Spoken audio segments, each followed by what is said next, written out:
4 ચાલુ કરું છું. ધોરણ 4નો ચેપ્ટર એક્સરસાઇઝ, આખી બુકનું એક્સપ્લેનેશન એમાં હશે. એક્સરસાઇઝ પણ આકાશનો ચાંદો કવિતા.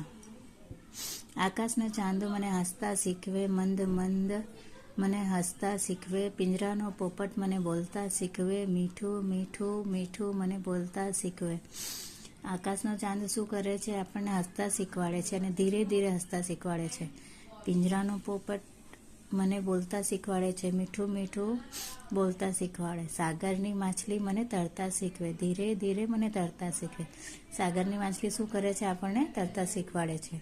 વનનો મોરલો મને નાચતા શીખવે, થન થન થન મને નાચતા શીખવે. શાળાના બહેનો મને વાંચતા શીખવે, શાળાની બહેનો મને લખતા શીખવે.